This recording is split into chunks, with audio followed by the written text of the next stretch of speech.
वक्रतुंड महाकाय सूर्यकोटि संप्रभ निर्विघ्नं कुरु मे देव सर्वकार्येषु सर्वदा। नमस्कार दोस्तों, स्पिरिचुअलिटी बाय सुमन चैनल पर आप सभी का स्वागत है। बुधवार का दिन सभी देवी देवताओं में सबसे पहले पूजे जाने वाले भगवान गणेश को समर्पित होता है। बुधवार के दिन उपवास रखने का विशेष महत्व होता है, क्योंकि बुधवार के देवता भगवान गणेश बुद्धि के देवता होते हैं।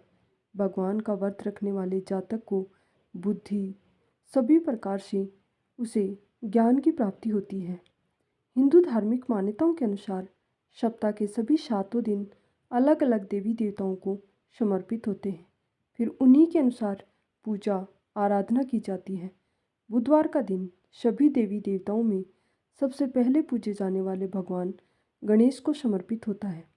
बुधवार के दिन उपवास रखने का विशेष महत्व होता है, क्योंकि बुधवार के देवता भगवान गणेश बुद्धि के देवता हैं। ऐसे में बुधवार के दिन व्रत रखने पर जीवन में सुख समृद्धि आती है और समय मंगल में रहता है। ऐसी मान्यता है कि जो भी व्यक्ति बुधवार के दिन व्रत रखता है, पूरे दिन भगवान गणेश की साधना करता है, उस व्यक्ति के जीवन में कभी भी धन और धान्य की कमी नहीं होती। आइए अब जानते हैं बुधवार की व्रत कथा। बुधवार की व्रत कथा बुधवार का व्रत करने वाले को अवश्य सुननी चाहिए। एक समय की बात है, एक व्यक्ति का विवाह हुए कई वर्ष बीत गए।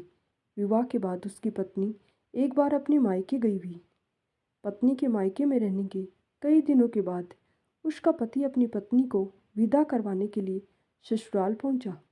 ससुराल में कुछ दिन तक रहने के बाद वह पत्नी को मायके से विदा करने के बाद अपने सास ससुर से कहा।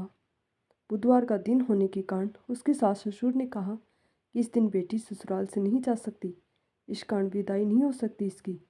लेकिन वह व्यक्ति नहीं माना और अपनी पत्नी को मायके से विदा कराकर अपने घर की तरफ चल दिया। रास्ते में जाते वक्त पत्नी को बहुत तेज से प्यास लगी, तब पति पानी की तलाश में इधर उधर भटकने लगा।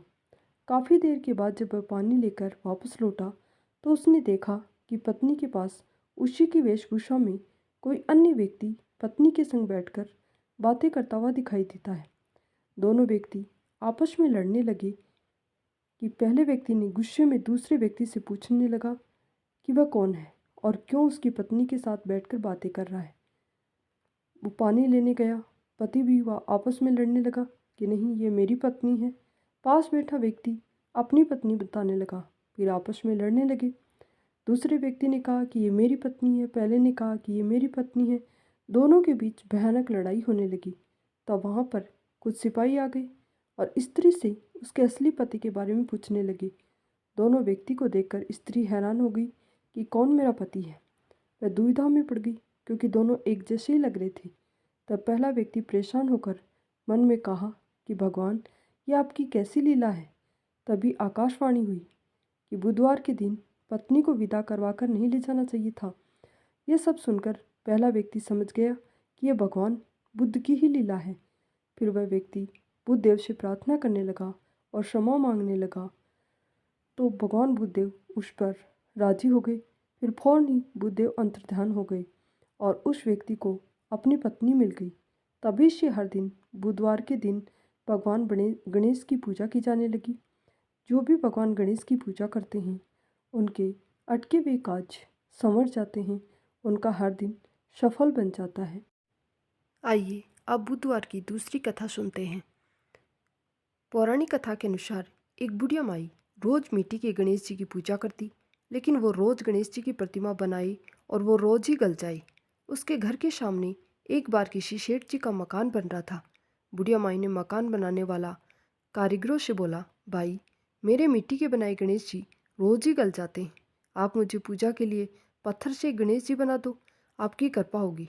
मकान बनाने वाला कारीगर बोला, माई, जितनी देर में हम तुम्हारे लिए गणेश जी बनाएंगे उतनी देर में हम दीवार पूरी कर लेंगे। बुढ़िया ये सुनकर दुखी मन से घर वापस आ गई। दीवार पूरी करते करते शाम हो गई, लेकिन दीवार पूरी नहीं हो सकी। कारीगर जितनी बार दीवार बनाए उतनी बार ही वो टेढ़ी हो जाए। शाम को सेठ जी आए तो उन्होंने कहा, आज कुछ काम नहीं किया। तब मकान बनाने वाले कारीगर ने सेठ जी के पास गया और उसने बुढ़िया वाली बात बता दी।